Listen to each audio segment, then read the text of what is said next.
네, 다들 들리시죠? 네. 대구 실패 박람회 오픈테이블 부채를 주제로 오늘 회의 오픈테이블을 시작해 보도록 하겠습니다. 네, 다들 잘 들리시죠? 먼저 이제 오픈테이블은 어떤 목적으로 좀 진행을 하고자 하냐면 수기 토론을 중심으로 얘기를 하려고 합니다.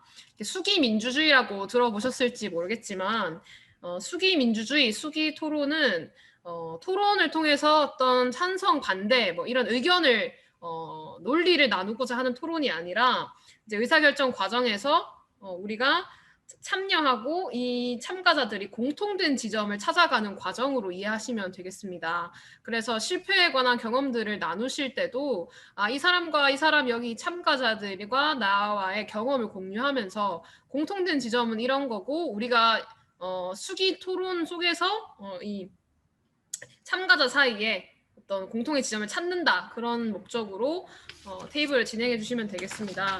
진행 순서는 이제 참가자 소개 1분 하고요. 의제 공유 20분, 의제 토의 20분, 그리고 마무리 10분 이렇게 해서 1시간에 맞춰서 진행을 할 예정이고요. 그리고 말씀하실 때 이제 최대 1분, 자기소개 혹은 이제 뭐 사례 소개 이런 것들을 포함해서 1분 혹은 2분 이내로 발언을 좀 맞춰주시면 모두가 평등하게 발언권을 가지면서 오픈 테이블을 진행할 수 있을 것 같습니다. 그리고 가장 중요한 것은 어떤 의견이나 어떤 사례를 공유하더라도 참가자들의 의견과 참가자들 서로의 비난을 금지해 주시는 거 이거 되게 당연한 거라고 생각이 듭니다. 그래서 우리가 7시 10분에 시작을 해서요.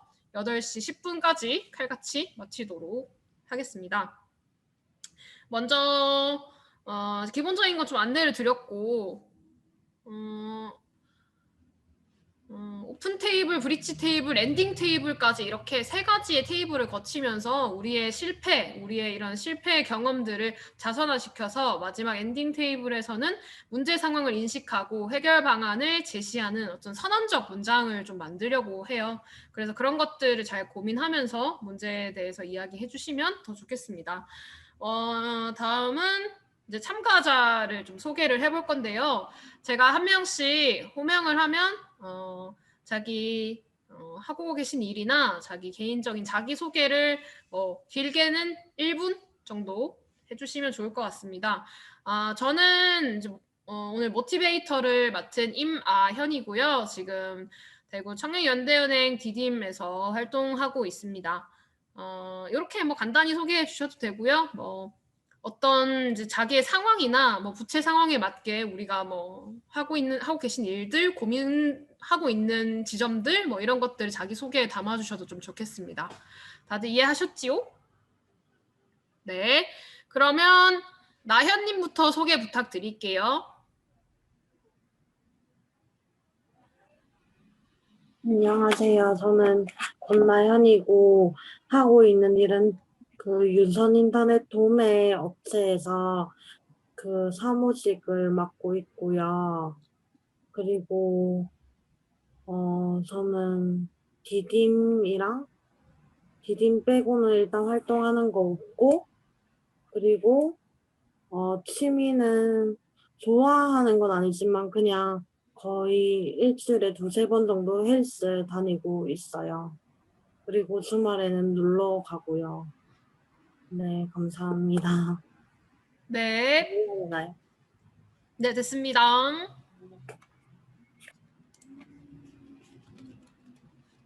다음은 원희님 자기소개 부탁드려도 될까요?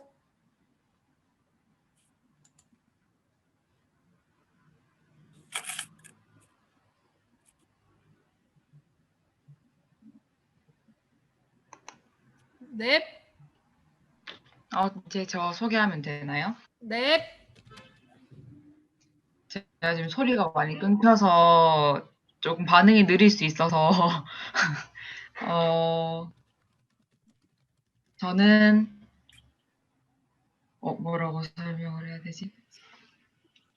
하고 계신 일이나 네, 네.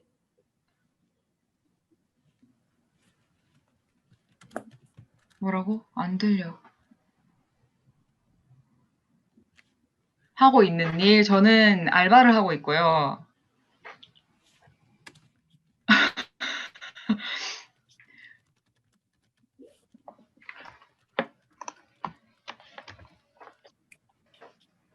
네, 하고 계신 하고, 일이나 하고 있는 일은 지금 알바를 하고 있고, 다른 공부를 같이 하고 있습니다, 저는. 네.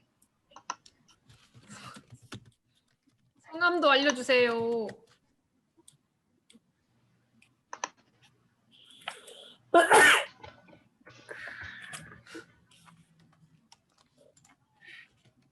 이름 알려주세요. 이름, 성함 알려주세요. 성함 알려주세요.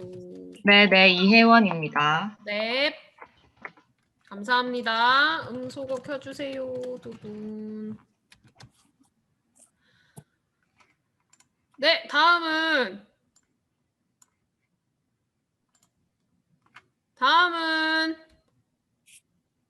길병진님 참가자 소개 부탁드릴게요. 여기 계시나요? 네네. 안녕하세요. 저는 33살이고요.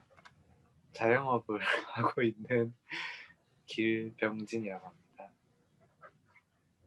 네, 반갑습니다. 네, 그 다음은 최진아님 자기소개 부탁드릴게요. 네, 안녕하세요. 저는 최진아이고, 올해 이제 비영리 회사의 비영리 법인에 사무직으로 들어와서 일을 하고 있습니다. 네. 네, 반갑습니다. 그 다음에 최유리님. 네. 저는 대구 청년연대은행 디딤에서 활동하고 있고요. 사실 저는 이제 청년 부채 문제를 조금 어떻게 해결해 볼 수 있을까 고민을 하고 있는 사람이라서 그래서 여러 가지 방면으로 교육 상담, 이슈 파이팅, 자주금융 등을 만들어서 이런 것들을 지역 사회에서 어떻게 같이 좀 고민해 볼 수 있을까라는 좀 고민을 하면서 이제 활동하고 있는 사람입니다. 그래서 오늘 여기도 이제 저는 당사자기도 하고 이제 그래서 제가 다음번에는 오늘 당사자고 다음번에 의제 전문가로 올 텐데 잘 부탁드립니다. 네, 체리라고 합니다. 네, 네, 반갑습니다. 반갑습니다. 네, 그리고 오늘 기록 맡아주실 한나님도 자기소개 부탁드릴게요. 네, 안녕하세요. 저는 오늘 기록을 하게 될 김한나라고 합니다. 저도 청년 관련된 활동 기관에서 활동하고 있습니다. 잘 부탁드립니다. 네, 반갑습니다. 네, 좋습니다. 오늘 와주셔서 너무너무 감사드리고요. 오늘 7일, 오늘 오픈 테이블, 다음 주 브릿지 테이블, 그리고 31일에 이스 랜딩 테이블까지 같이 함께 하면 좋겠습니다. 자, 이제는 우리가 좀 의제를 같이 좀 나눠볼 시간인데요. 한 분씩 돌아가면서 부채에 관련된 실패 사례들을 말씀해 주시면 되겠습니다. 우리가 이 테이블에 들어오기 전에 다들 이제 주제 안내를 좀 받으셨잖아요. 그래서 자기가 나눌 수 있고 같이 고민해 볼 수 있는 그런 본인의 사례들을 좀 나눠주시면 이후에 우리가 의제 경험 공유하면서 더 풍부한 얘기도 할 수 있고 이제 질의응답도 하는 시간이 있으니까 궁금한 것이 있으면 바로바로 질문하기보다 이후에 질의응답 시간에 잘 생각해 두셨다가 발언권을 얻으셔서 질문하시면 되겠습니다. 한 명씩 돌아가면서 부채에 관해서 실패해본 경험 혹은 이것 때문에 자기는 좀 되게 고민스러웠던 지점 이런 것들을 같이 좀 나눠주시면 좋을 것 같은데요. 수기 토론 형식이니까 굉장히 민주적인 방식으로 손을 들고 발언권을 얻으시면 제가 이렇게 확인하고 발언권을 드리고자 하는데요. 혹시 먼저 말씀하실 분 계신가요?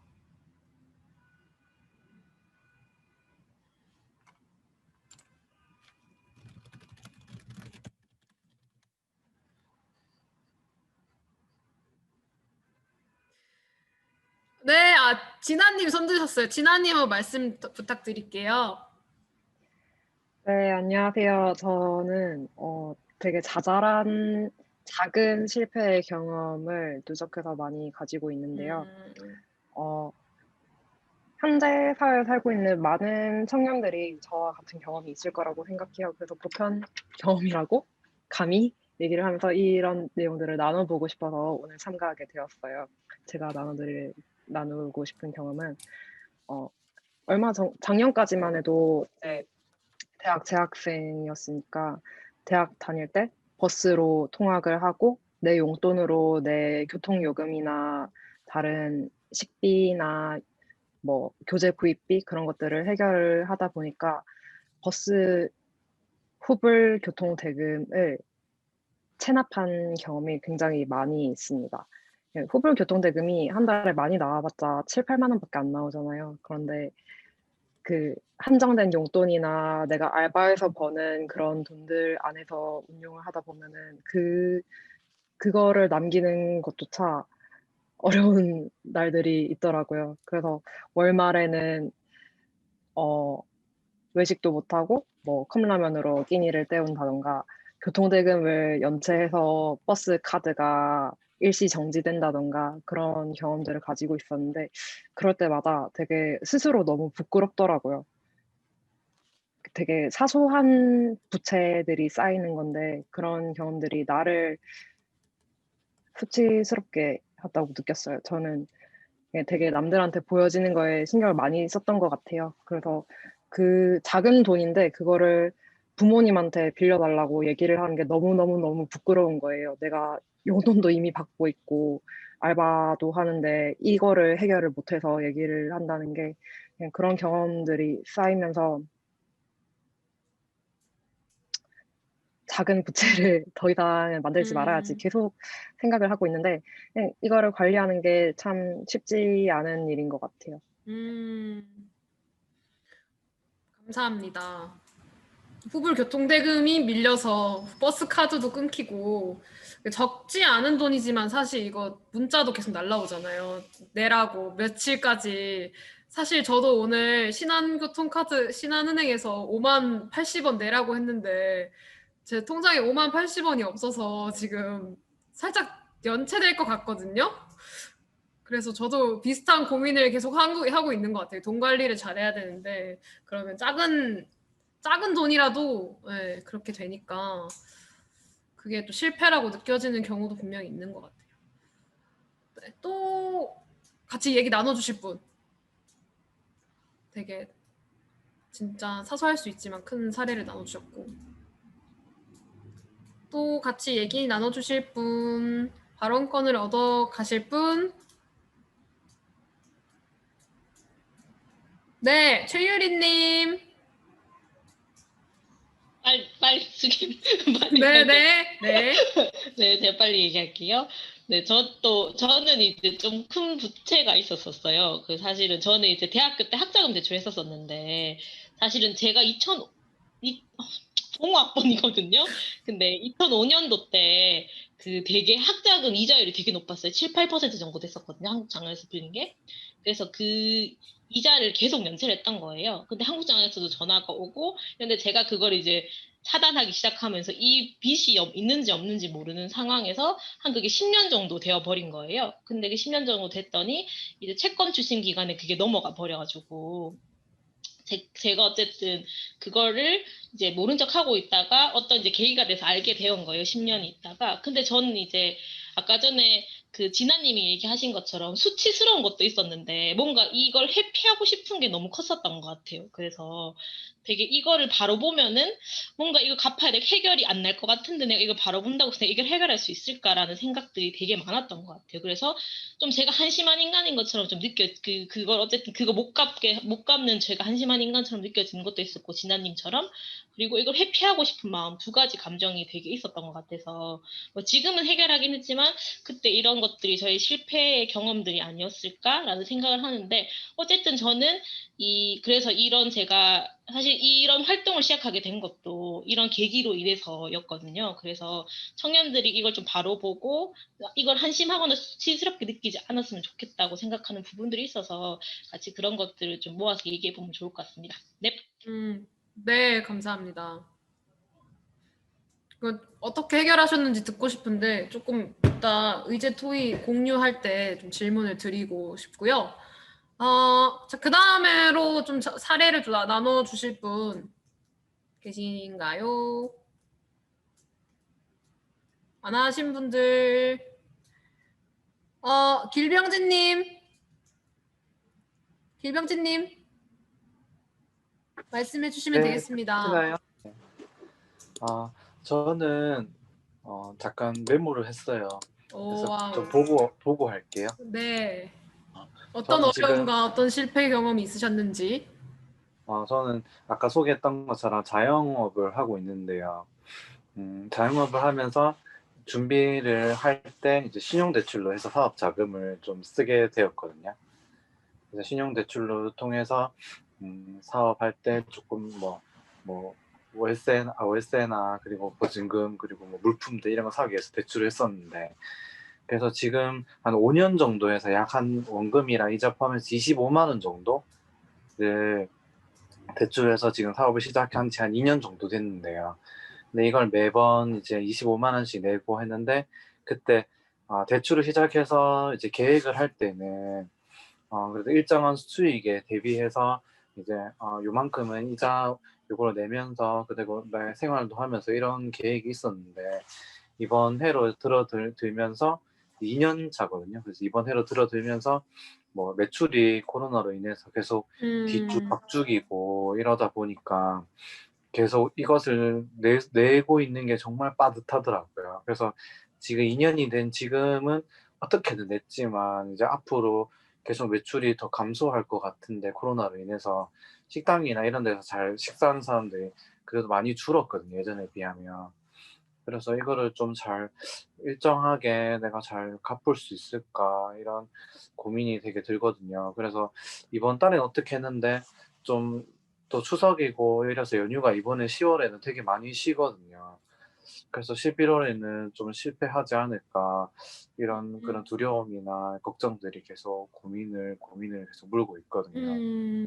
그래서 이걸 어떻게 좀 해결하면 좋을까 막 이런 고민하고 있어요. 그래서 코로나로 인해서 뭐 소상공인 그런 거 지원금이나 또 개인 또 지원금을 통해 가지고 도움을 받고 있긴 하지만은, 그래도 그 가게 월세 그리고 가게 기본 들어가는 고정비 이런 것들 하면 되게 빠듯하더라고요. 그래서 내년에 어떻게 할 수 있을까, 가게를 진짜 뭐 팔아야 되지 않나 이런 고민도 하고 있어요.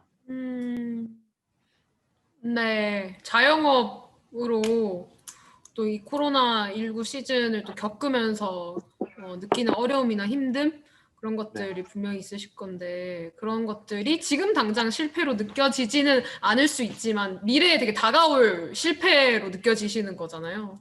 네, 그런 것들도 되게 충분히 나눠주셔서 감사드립니다. 음소거를 다시 좀 눌러주시고, 네. 다른 사례를 또 공유해 주실 분? 네, 나현님. 네, 저는 그 자취를 하고 있는데 그게 그냥 그 좋은 집이 나와가지고 그 이사를 빨리 가고 싶어서 그 계약 기간이 2달 정도 남았을 때 이사를 가기로 집주인이랑 얘기를 끝나고 보증금도 돌려주기로 했는데, 집주인이 이제 사람이 자기가 생각한 것보다 계속 안 들어오니까 계속 미뤄져 가지고 보증금을 못 받은 적이 있어요. 그래서 저희가 이제 좋은 집주인을 만나는 거는 복불복이니까, 그렇다고 계약 기간을 잘 지키는 것도 그 상황에 따라서 그렇지 못할 때도 있으니까 이제 조금씩 돈을 비상금을 모아야겠다고 그때 처음으로 좀 많이 들었고, 지금은 전세에 살고 있는데 이제 전세는 월세보다 보증금이 훨씬 더 크니까 이 돈은 대출 받는 것도 힘들 것 같고, 이제 이럴 땐 어떻게 해야 되는지 고민이 됩니다. 네, 약간 주거 청년들이나 이제 처음에 이제 집을 구하고 이제 내 생활을 만들어 나갈 때 이거 주거 문제에 대해서 또 실패감, 이렇게 낭패감을 겪는 부분도 분명히 있을 것 같아요. 그러니까 그 와중에 이제 주거 문제를 또 다루다 보면 또 부채를 질 수밖에 없고, 주거 자체가 또 비용이 높으니까 되게 높은 또 부채를 가지게 되고, 그러니까 이런 과정에서 실패의 경험을 느낄 수 있다는 그런 이야기들을 좀 나눠주셨던 것 같아요. 이것도 충분히 되게 많은 청년들이 겪고 있는 실패라고 얘기하기보다는 어려움인 것 같습니다. 또 혹시 얘기 나눠주실 분? 혹시 네, 한나님 우리 기록으로 열심히 기록해 주시고 계신데 한번 말씀해 주시겠어요? 네. 저는 이제 유리님이랑 비슷한 경험인데요. 저도 한국장학재단의 학자금 때문에 이제 생긴 저만의 그러한 일인데, 사실 저희가 뭐 학자금 대출을 받고 열심히 갚아 나가긴 하지만 그것들이 아직까지 이제 돈을 완제를 하지 못하고 남아 있는 그냥 그런 부분들이 있는데, 나는 열심히 벌어서 책임감 있게 내 삶도 살고 학자금 대출도 이제 갚아 나가고 있는데, 문득 생각해 보면 아직도 못 갚았나? 그냥 한 방에 갚을 수 없나? 이제 그런 생각이 들기도 하고, 그리고 이제 소득이 높은 직업들을 가지기가 좀 어려운 부분들이 있기도 한 이제 여러 가지 뭐 사회적 제도나, 그래도 요즘은 또 코로나 때문에도 일자리 구하는 것도 어렵고 있던 일자리 사람을 줄이거나 이제 그런 부분들 때문에 저도 이제 뭐 그러한 부분들에게 없지 않아 여파를 받긴 했는데, 그냥 그런 생각들이 많이 들었던 것 같아요. 그래서 나는 잘 살고 있다고 생각했는데 스스로 열심히 이제 학자금 변제를 아직까지 하지 못하고, 또 뭔가 남이 봤을 때 이렇게 번듯한 뭔가가 없어 보이는, 나는 괜찮지만 타인이 봤을 때 그래서 실패한 건가? 이제 그런 생각들을 한 번씩 같아요. 네. 네, 감사합니다. 그러니까 열심히 스스로 살고 있다고 생각했는데 나는 괜찮은데, 나는 내 스스로가 나 자랑스럽고 잘 살고 있다고 느껴지지만 사실 이렇게 성공이나 실패의 기준이 되게 내 시선이 아니라 타인의 시선으로 재단되는 경우가 또 많잖아요. 그러면 누가 보기에 이렇게 번듯한 뭔가를 가지지 않았다는 이유만으로 나는 실패한 건가? 뭐 이런 생각이 들고 그런 경험이 들게 된다는 거 되게 뭔가 공감이 되는 지점인 것 같습니다. 마지막으로 이 원희님이 말씀을 해주시면 좋을 것 같아요. 네. 말씀해주세요. 네네. 저는 한 3년 전쯤에 이제 하고 싶은 게 너무 많았어가지고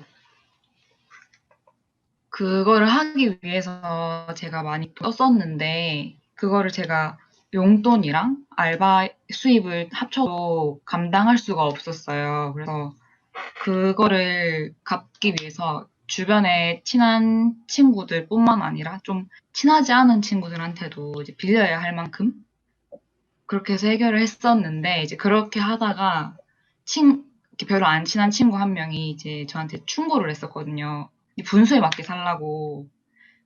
그 말을 들었을 때 되게 좀 그랬던 것 같아요. 그냥 혼자 이거는 내가 어쨌든 다음 달에 갚아갈 수 있는 것들이고 할 수 있을 만큼을 생각하고 한 건데, 그 친구가 이제 그렇게 말하니까 내가 잘못된 건가 하는 생각이 들었어서 그게 조금 실패했나 싶었고, 그거랑 또 비슷한 시기에 삼각김밥이 800원짜리가 있고 1000원짜리가 있잖아요.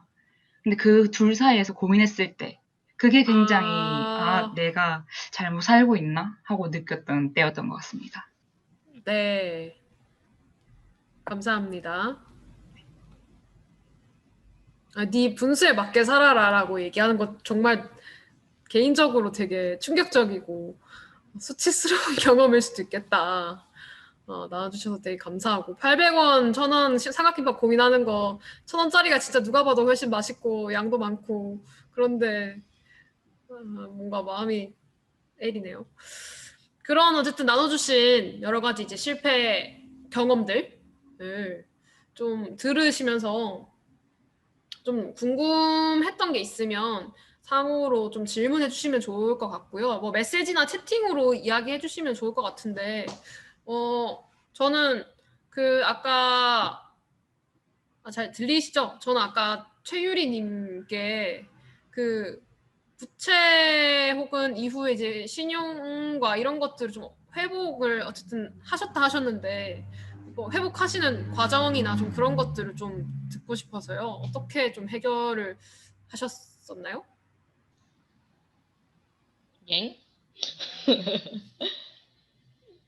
저는 이제 어쨌든 냅뒀었어요. 그냥. 그래서 최근이라고 하기도 그렇고, 이거는 사실은 이제 바라보기 힘들어서 이제 냅두고 있었는데, 제가 그때 이제 이 부채 문제를 조금 해결해보자 하면서 청년 부채 새로 고침이라는 프로젝트를 진행했었어요. 그래서 이제 서울에서 강사를 불러서 이제 강연을 들었는데, 그분이 얘기를 하시는 거예요. 빚은 네 잘못이 아니고, 사실은 우리 사회의 잘못이다. 근데 빚을 바라보지 않으면은 사실은 이게 해결할 수가 없다. 이렇게 얘기를 하셨고, 그래서 그 강의에서 뭐 어쨌든 채무조정 제도가 있다라는 걸 들었었어요. 그래서 저는 다행히 그 학자금이 되게 오래돼가지고 국민행복기금이라는데 제 채권이 넘어가 있었던 거예요. 그래서 거기에서 그러니까 제가 300만 원을 대출했는데 이자가 10년 정도 안 내니까 10년까지는 아니고 10년 정도 했던 것 같아요. 150만 원이 붙은 거예요. 원금이 300만 원인데 그러니까 450만 원 정도를 갚아야 되는 거였어요. 근데 거기에서 이제 이자는 당연히 면제해주고 원금에서 일부러 까줘서 한 100만 원 정도로 까준 거예요. 제가 너무 장기간 안 갚아서. 그래서 그 100만 원을 제가 한 번에 딱 갚았어요. 근데 어쨌든 저는 이거는 위로와 공감이 우선 있었고, 그 제가 진아님의 말에 되게 공감됐던 게 좀 수치스럽고 한심하고 이랬었거든요. 근데 그런 마음이 좀 전환되면서 이거를 내가 어떻게든 해결해 봐야겠다라는 생각이 들었고, 그런 걸 도와주시는 분도 계셨던 거예요. 그래서 그런 것만 있다면 좀 다른 이런 빚으로 어려워하는 분들이 약간 이제 좀 변제가 어려운 분들은 약간 이런 식으로 조금 해결해 줄 수 있지 않을까. 그래서 우리의 존재가 좀 많이 필요하겠구나. 그래서 그때부터 이런 사람들을 많이 만들자고 생각해서 이제 여러 가지 단체들을 좀 만들고 했었던 것 같아요, 저는. 혹시 다른 분들 중에서도 공유해주신 본인의 어쨌든 좀 힘들고 수치스럽고 그런 실패했다고 느꼈던 순간들을 우리가 완전히 극복할 수는 없겠지만 이 과정을 거치면서 내가 이렇게 좀 해결하려고 노력했다라는 케이스? 그런 자기 어떤 경험 있으시면 그것도 좀 같이 나눠주시면 좋을 것 같아요. 혹시 나눠주실 분이 좀 계실까요? 자기가 겪었던 어떤 실패의 사례들을 나는 이렇게 해결했다. 이렇게 해결해보려고 했다.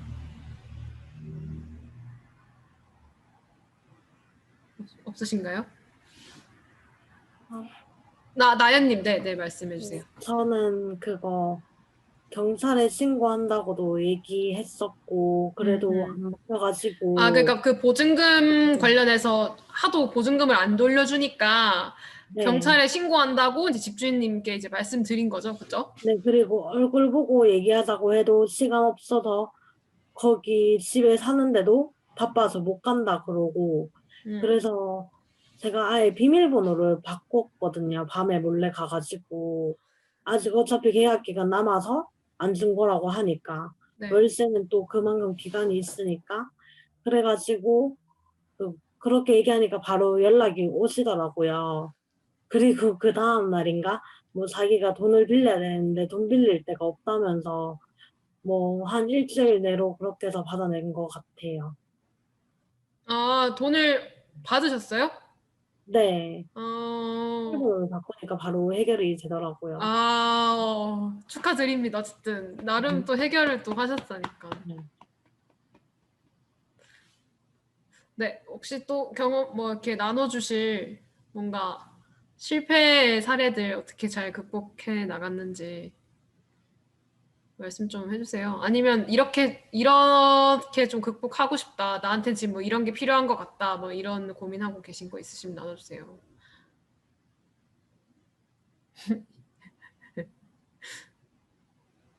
저는 말씀 안 하시니까 모더레이터지 모티베이터가 실패 사례 얘기해도 상관없으니까. 근데 저는 신용카드를 한번 만들었는데, 그러니까 회사를 다니고 회사 이제 퇴사할 때쯤에 은행에 갔더니 주택 청약 통장을 만들러 갔는데 회사에서 이제 사대보험이 끊기니까 이때 신용카드를 만들면은 신용이 남아 있어서 신용카드를 만들 수 있다고 꼬시는 거예요, 은행 직원이. 그래서 신용카드를 한번 만들어 볼까? 이래서 퇴사 1개월 전에 신용카드를 만들었어요.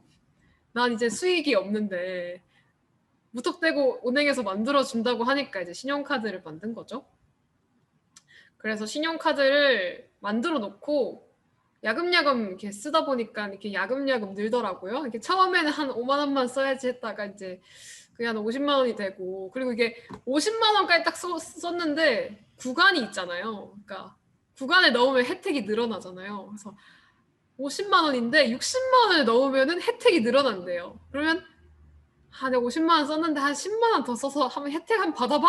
이래서 이제 그게 60만 원이 되고 60만 원 정도 쓰니까 한 100만 원도 쓸 수 있을 것 같은데, 이래서 수익도 없는데 수입도 없는데 이게 갖다 부어서 신용카드를 마구마구 쓴 적이 있어요. 그래서 신용 등급이 엄청 내려가고 5영업일 이상 갚지 못해서 제 신용 등급이 어디로 가고 있는지도 모르고 계속 할부 전환을 하고 10만 원 이상 금액에 한 8만 원, 7만 원 되면 계속 할부 3개월짜리 할부 전환을 할 수가 있는데, 할부 전환을 해서 무이자인지 뭐 유이자인지도 모르고 계속 나의 빚을 뒤로 미루면서 지내왔는데, 저는 해결은 엄마 돈으로 했어요. 엄마한테 솔직히 다 얘기하고 신용카드를 만들었는데 돈을 이렇게 썼다. 100만 원만 빌려달라. 옛날에 제가 돈을 벌어서 500만 원을 벌어서 부모님께 그대로 드린 적이 있어요. 그때는 진짜 유세 떨면서 이런 딸이 어딨냐고 유세 떨면서 드렸는데, 그때 500만 원 드린 것 중에 100만 원만 좀 달라 이렇게 해서 해결을 했었는데, 그때 어쨌든 그런 신용관리 혹은 부채 관리를 하지 못한 게 되게 엄청난 저에게 실패의 느낌으로 남더라고요. 그래서 그런 부분들이 저는 생각이 났는데, 지금은 그 신용카드를 꽤 오래 쓰고 있어서 신용등급이 되게 높아졌더라고요. 이게 한 번 이제 연체를 하고 두 번 연체를 하고 막 이런 것들은 되게 과거의 일이 되고, 이후에 이제 차근차근 적당히 쓰고 잘 갚아 나가니까 또 신용등급이 또 올라가는 그런 거를 보면서 되게 또 뿌듯하고, 그런 관리를 하는 게 되게 중요하다? 저는 이런 것들을 되게 많이 느꼈거든요. 저의 실패 사례는 좀 이런 게 있을 것 같고요. 뭐 서로 뭐 궁금하신 거나 질의응답하실 게 있으시면 손을 들어주시면 좀 얘기를 같이 좀 나누면 좋을 것 같은데, 아무도 없으실까요? 아니면 네, 진아님? 다들 실패를 어떻게 going through 지나가고 있는지 공유해 주셔서 저도 고민하다가 얘기를 해보려고 마음을 먹었는데요. 저는 이제 소액 연체들이 생겼을 때 너무너무 부끄러우니까 그거를 말을 못하고 며칠씩 연체하고, 그리고 뭐 교통카드가 하나 막혔다 그러면은 서브 교통카드를 써서 뭐 며칠 견디고 뭐 월급날까지 견디고 그런 식으로 생활을 해왔었는데, 근데 그거를 부모님한테 저는 들켰어요. 그래서 너 교통카드 왜 그거 있는데 이거 안 써? 그리고 뭐 너 현금이 왜 없어? 뭐 그런 식으로 하다가 너 그런 거 연체하는 거 아니야? 네, 그런 말씀을 하셨는데, 부모님한테 도와달라고 말은 못했었지만 또 막상 물으시니 거짓말은 못하겠는 거예요. 그래서 솔직하게 말씀드렸더니 부모님께서 화를 내시기보다는 그냥 타이르면서 이런 게 있으면은 부모님한테 말을 해서 도움을 받아서 돈을 지불하고 연체는 하지 말아라. 연체하는 게 부끄러워하는 건 이해하지만 그래도 부끄럽더라도 부모님한테 말해서 돈을 빌려서 그거를 빨리 해결하는 것이 너한테 맞는 일이다 그런 말씀을 해주셔가지고 부모님한테 돈을 빌렸었죠. 그리고 다시 돈을 벌어서 이자 쳐서 갚고 그런 생활들을 했었고 사실 지금 또 완전히 제가 경제적으로 자립한 것도 아니고 이런 문제가 아예 없어진 것도 아닌 상태라 가지고 그래도 지금은 정기적인 이제 고정적인 수입이 생겼으니까 이런 것들을 앞으로 잘 관리해 나가고 싶은 마음을 가지고 있고요. 이제는 다시는 그런 일이 없도록 그냥 여전히 부끄러운 마음이 있는 것 같아요. 이 부끄러운 마음을 한 발 일어서고 도움을 요청하는 것도 굉장히 큰일인 것 같은데 그게 참 쉽지 않더라고요. 맞아요. 자기의 좀 경제 상황을 아까 이제 유리님도 좀 그런 얘기 해주셨는데 자기의 경제 상황을 있는 그대로 좀 직시하고 그 문제를 받아들이는 것부터가 되게 어려운 일이잖아요. 돈에 관한 문제, 이 부채에 관한 문제에서. 그래서 어떻게 보면 첫 번째 출발이 자기 문제를 좀 인식하는 거에 대해서 시작을 하는데 그 문제를 인식하는 과정에서 주변 사람들이 이걸 부끄러워할 일이 아니고 이럴 수 있고 그러니까 지지하고 되게 감정적으로 좀 위로를 건네줄 수 있는 구간들이 필요한 것 같아요. 그러니까 부채 같은 경우에 막 이렇게 부채 피해를 당하거나 혹은 뭐 부채에 관련해서 이제 뭐 보이스피싱이든 뭐 이런 금융 피해를 당하는 청년들도 되게 많잖아요. 그런데 주변에서 막 너가 왜 그런 거 당했냐? 너가 이거 누가 딱 봐도 이거 그건데 왜 몰랐냐? 뭐 이런 식으로 얘기하기보다는 주변에서 좀 더 따뜻하게 좀 감동적으로 이제 그런 당사자들을 위로하는 공간들이 좀 어디서나 필요한데 그런 것들이 좀 실패 이후에도 좀 딛고 일어서게 할 수 있는 그런 바탕이 좀 될 수 있는 것 같습니다. 우리가 그 이제 코로나19를 또 이제 대구, 경북이 또 어쨌든 지나왔잖아요.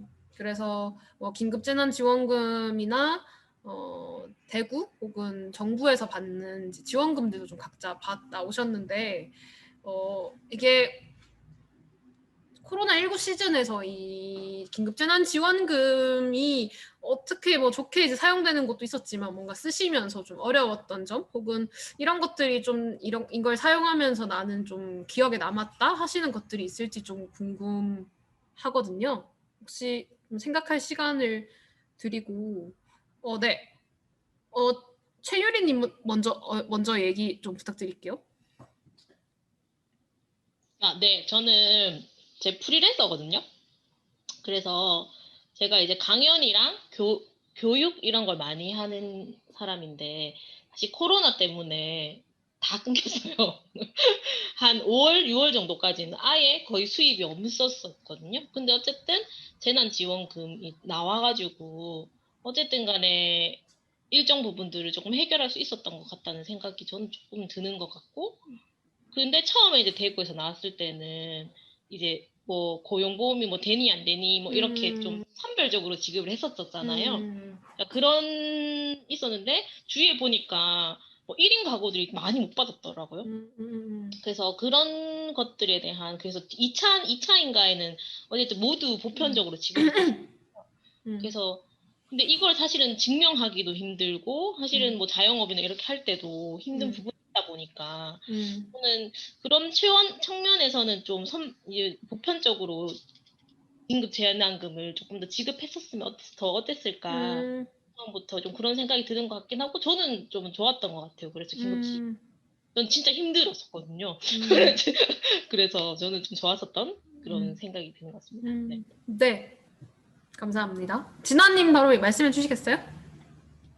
네네. 저는 좋은 점도 있었는데 조금 아쉬움, 한계 그런 것도 있어서 그걸 다 말씀드리고 싶은데 일단 저도 코로나 때문에 대구에 2월, 3월에 타격이 많이 왔었잖아요.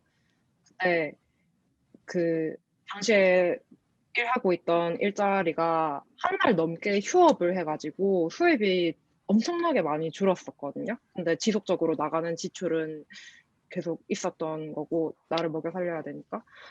그래서 뭐 카드나 가지고 있는 돈으로 그런 것들을 해결하다가 이제 지원금을 받게 돼서 유용하게 사용이 지금 되게 도움이 많이 됐지만, 근데 그거는 그 포인트로 지급이 되잖아요. 현금이 아니고 포인트로 지급이 되다 보니까 내 교통대금이나 카드값이나 이런 것들을 해결할 수가 없는 거예요. 현금화가 안 되다 보니까.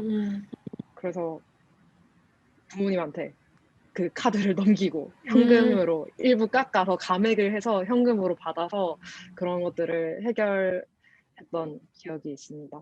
도움은 됐지만 포인트다 보니까 약간 실질적으로 그런 월세 같은 것들은 월세가 만약에 있었다면은 굉장히 어려웠지 않을까 그런 생각이 들었습니다.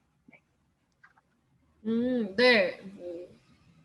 현금? 어쨌든 현금화할 수 없기 때문에 그러니까 기본적인 이제 모토는 이제 뭐 경제를 살리고 뭐 이런 것들 소비하면서 이 돈이 돌아야 된다는 어떤 근본 뭐 이런 뭐 취지들이 있잖아요. 근데 그런 취지에도 불구하고 실제로 현금을 이용해서 살아나가야 하는 사람들에 대해서는 이 부분이 조금 월세든 뭐 공과금이든 이런 부분을 납부하기에는 되게 또 어려운 지점들이 좀 있었을 것 같다는 고민들. 뭐 비슷한 또 경험이 있으실 것 같은데 좀 나눠주실 분 계신가요? 한나님 먼저 좀 들어볼게요. 네. 네. 저도 진아님하고 생각이 좀 비슷하거든요.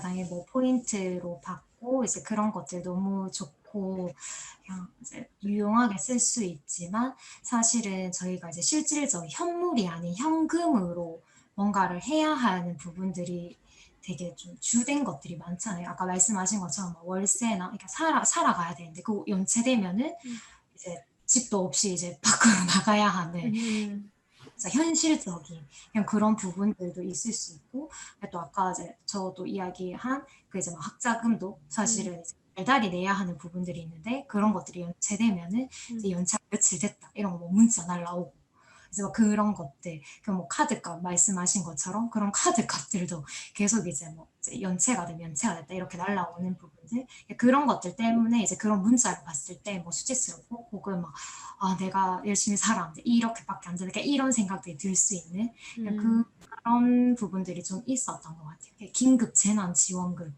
긴급적으로 재난이 일어났을 때 진짜 좀 사각지대에 계신 분들이 많으신 것 같더라고요. 그런 부분들까지 사실 뭐 세세하게 보기는 어렵겠지만 좀 아쉽다라는 생각들을 좀 많이 했던 것 같아요. 근래 뭐 기사 같은 것들도 많이 접하게 됐었는데 진짜 사각지대에 있어서 아무것도 이제 혜택을 받을 수 없는 분들도 많으시더라고요. 그런 부분들도 좀 잘 이렇게 될 수 있는 그냥 그럴 수 있었으면 참 좋겠다라는 생각들을 많이 하는 2020년인 것 같아요. 네. 그러니까 이름은 긴급 재난 지원금이잖아요. 그러니까 긴급하게 재난이 일어났을 때 어디든 어디든 쓸 수 있는 그러니까 지원받기 때문에 내가 어느 공간에서든 이걸 사용할 수 있다면 참 좋았을 건데 예를 들어서 월세가 없어서 당장 쫓겨나가야 하는데 내 카드에는 10만 원 포인트가 들어있는 거예요. 뭐 편의점이든 뭐 가게든 나는 집이 없는데 여기에는 10만 원이 있다는 게 되게 아이러니한 상황이 돼버리는 거잖아요. 이름은 재난지원금인데 그러니까 그런 부분에 대해서는 조금 아쉬움이 있을 수 있겠다. 아까 나연님 아까 말씀하시려던 것 같은데 좀 이어서 얘기해 주시겠어요? 네, 저도 진아님이랑 한나님이랑 비슷한데 이게 저는 40만 원을 처음에 받았거든요. 1인 가구라 가지고. 근데 요게 그 고정적인 지출에 대해서는 하나도 못 쓰고 그냥 내가 새로운 소비를 해야지 쓸 수 있더라고요. 카드다 보니까. 카드사에 신청을 안 했고 대구페이로 신청해서 대구 카드를 받았는데 제가 그때 마침 에어컨을 이사 갈 때여 가지고 사야 됐는데 이게 카드를 하면 돈을 더 달라고 하는 거예요. 10%더 붙여서. 그래 가지고 그냥 이 카드 한 번도 안 쓴 건데 40만 원 들었는 거 다 줄 테니까 그 나머지 금액은 현금으로 계좌 이체해 드리고 그런 식으로 해서 사용은 했는데 그냥 아예 처음부터 어차피 카드 말고 현금으로 줬으면 사람들이 진짜 급할 때 더 잘 쓸 수 있지 않았을까 이런 생각이 들었어요. 그러니까 비슷하게도 40만 원을 드는 카드가 나한테 있는데 사실 진짜 긴급하게 내가 이사를 하거나 그러니까 사소하게 드는 비용들은 이제 고정적으로 들어가는 게 예를 들어 핸드폰 비용도 분명히 우리는 통신 비용이 또 너무 높으니까 통신 비용도 분명히 이제 지출할 수도 있어야 되고 기존에 내가 고정적으로 분명히 내와야 했던 것들에 대해서 지출하고 싶지만 이거는 되게 40만 원의 소비를 한정된 시간 안에 또 해야 되는 거죠.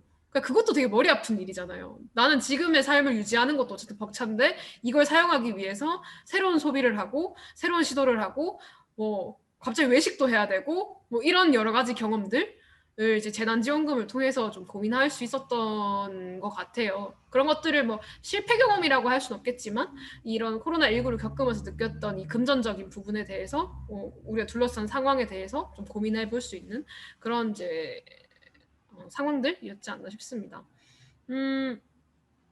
이제 얘기들을 좀 더 나눠주셨는데 뭐 긴급재난지원금 뭐 이런 거 아니더라도 뭐 본인이 겪으셨던 얘기 중에 좀 더 덧붙이고 싶으신 얘기가 있으실까요? 자기가 겪은 상황들에 대해서 같이 나누고 좀 공통된 경험을 좀 했었다 이런 거 좀 나누고 싶다 하시는 분?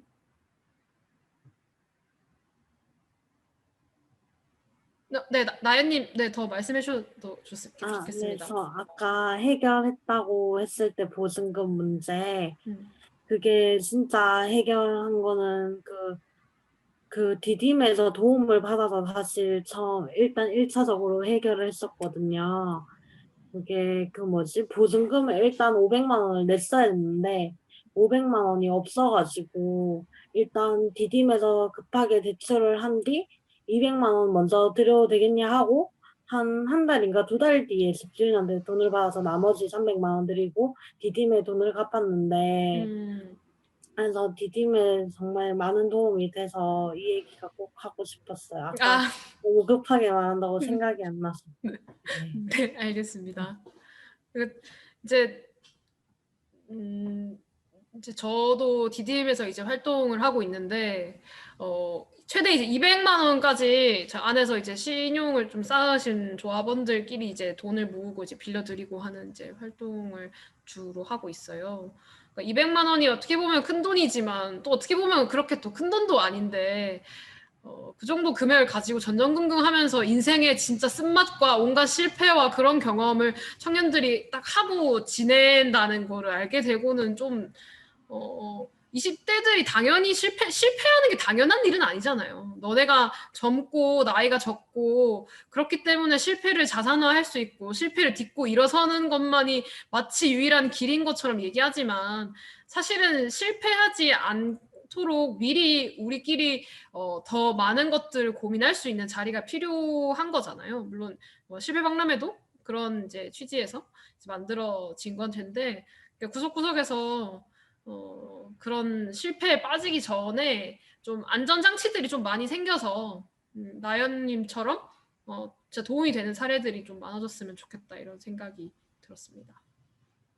네, 좀 나온 내용들을 조금 정리를 해보면 뭐 교통대금도 말씀해 주셨고 학자금 대출도 말씀해 주셨고 그리고 이제 주거 관련한 이제 비용들, 뭐 보증금, 뭐 월세, 뭐 이런 이제 거주지를 이사하시면서 드는 비용들에 대한 고민들, 그리고 자영업 하시면서 대출, 그리고 코로나19 시즌 때문에 또 앞으로의 수익, 앞으로의 내 가게를 어떻게 하면 좋을지에 대한 고민, 그리고 또 개인적으로 내가 하고 싶은 것에 대한 소비를 또 하다 보니까 주변 사람들에게 또 손을 벌리게 되고 그 과정에서 느꼈던 개인적인 실패 이런 것들을 좀 보통 좀 나눠주셨던 것 같아요.